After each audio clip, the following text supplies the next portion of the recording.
هذا القرآن يوحدنا لطريق الخير يوجهنا.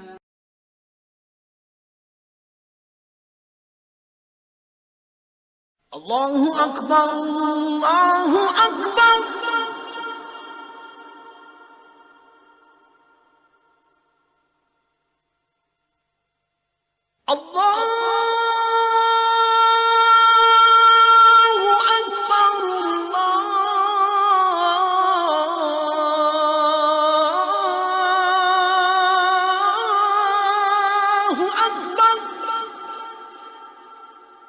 Bismillah, wa salatu wa salam à Rasulullah. Jusqu'à présent, les hommes des sciences, ils ont trouvé plus que 1000 informations scientifiques. C'était déjà dans le Coran, ça fait plus que 1400 ans avant ça. Il y a un livre à l'Université de Paris qui s'appelle Gloire à Dieu, les 1000 vérités scientifiques du Coran. Un autre livre qui s'appelle Ceci est la vérité, les hommes de science face au Coran.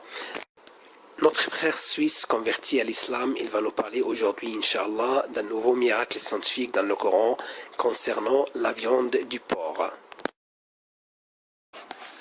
Au nom de Dieu, le tout clément, le tout miséricordieux. Aspect scientifique de la prohibition de consommer la viande de porc. Allah exalté soit-il, dit dans le Saint-Coran, dit « Dans ce qui m'a été révélé, je ne trouve d'interdit à aucun mangeur d'en manger que la bête trouvée morte, ou le sang qu'on a fait couler, ou la chair de porc, car c'est une souillure, ou ce qui, par perversité, a été sacrifié à autre qu'Allah. Quiconque est contraint, sans toutefois abuser ou transgresser, ton Seigneur est certes pardonneur et miséricordieux. Sourate les Bestiaux, verset 145. Vérité scientifique. La science a découvert certains aspects des interdits de la législation islamique qui a pu protéger ses fidèles durant des siècles avant l'invention des microscopes. Ainsi, la science réussit-elle à comprendre que les bactéries se reproduisent dans les corps morts et notamment dans le sang. De même, la science comprit que les souillures qui se regroupent dans la viande de porc sont intraitables. Le porc est donc un refuge pour les microbes, des bactéries et des virus qui transmet à l'homme et aux animaux.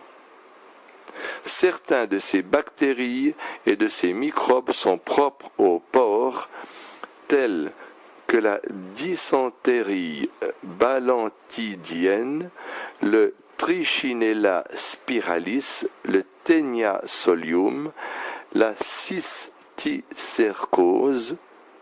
Par contre, certains autres microbes et bactéries sont des zoonoses qui comprennent des types de fièvre, le Fasciolopsis boschi en Chine et l'ascarie. Quant à la dysenterie balantidienne, elle se propage souvent de façon épidémique chez les éleveurs de porcs et ceux qui les côtoient, tel que ce fut le cas sur l'île de l'océan Pacifique suite à une tempête qui dispersa les crottes de porc. Il s'avère que cette maladie est inhérente à l'existence du porc dans un endroit,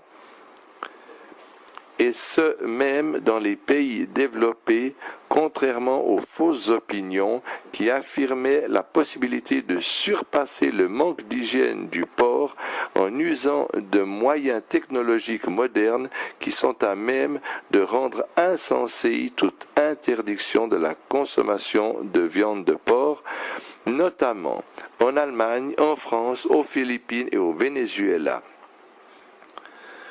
L'on contacte la trichinose suite à la consommation des muscles de porc infectés.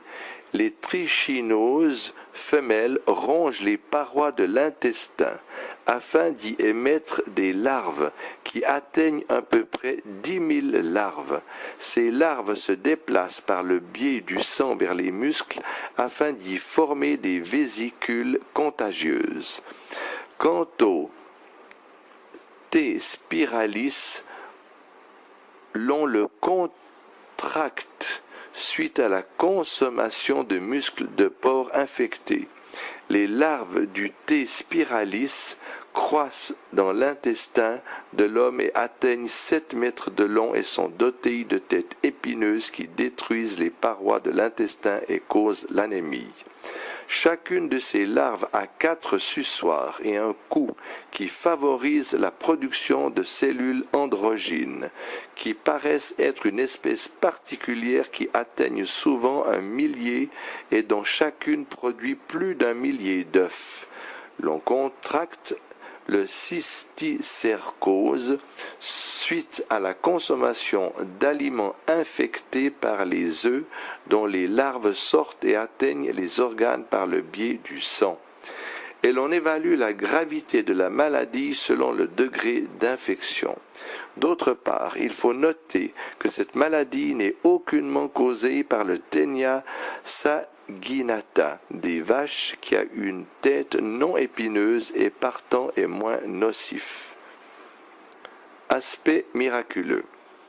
Le porc est un animal réputé pour son mauvais caractère et qui consomme les excréments.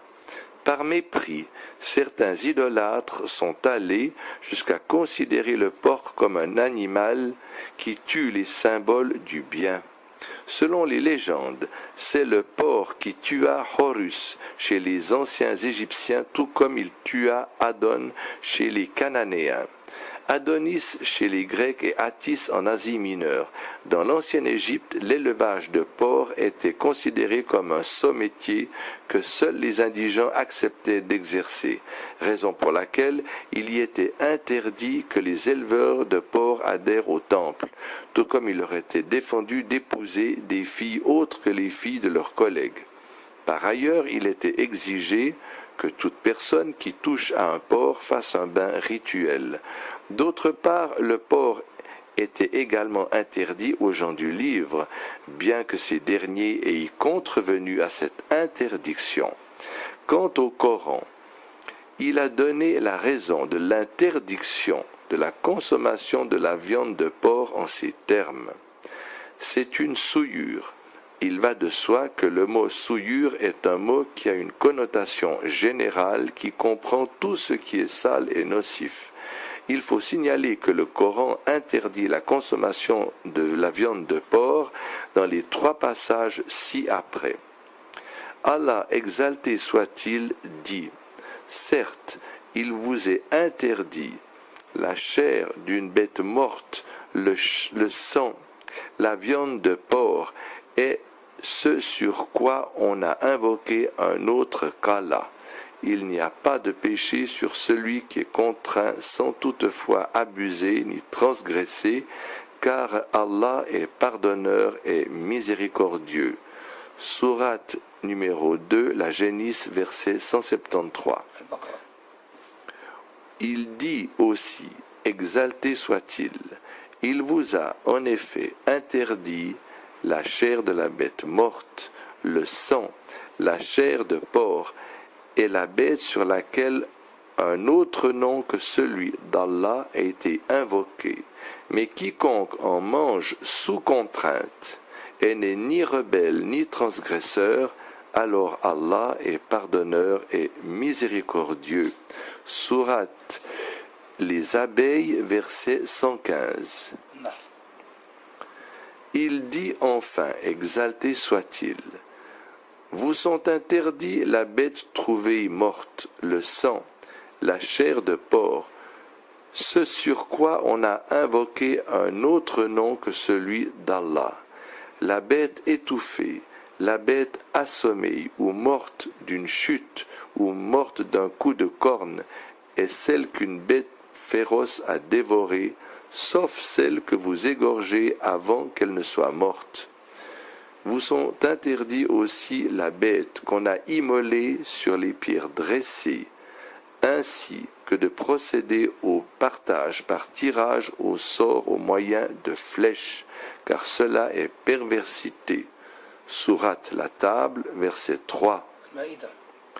Cette interdiction de la consommation de porc englobe tout ce qui est consommable, y compris la graisse.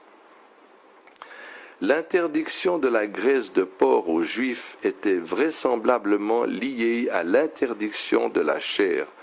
Allah exalté soit-il dit à cet effet: aux Juifs nous avons interdit toute bête à ongles uniques, des bovins et des ovins. Nous leur avons interdit les graisses, sauf ce que portent leur dos, leurs entrailles, ou ce qui est mêlé à l'os. Ainsi les avons-nous punis pour leur rébellion, et nous sommes bien véridiques. Sourate les Bestiaux, verset 146. En effet, l'interdiction de la chair de porc sous-entend l'interdiction de la graisse, même comme nourriture pour des animaux qui sont destinés à la consommation humaine. Il est utile de noter qu'au moment de la révélation du Coran, nul ne savait les caractères nocifs de la viande de porc. Comment donc expliquer cette prévention législative si ce n'est par le fait que la législation coranique provient du savant et du sage par excellence? Le sublime omnipotent dit à ce propos: et ton peuple traite cela, le Coran, de mensonge, alors que c'est la vérité. Dis, je ne suis pas votre garant. Chaque annonce arrive en son temps et en son lieu, et bientôt vous le saurez. Sourate les Bestiaux, versets 66 et 67.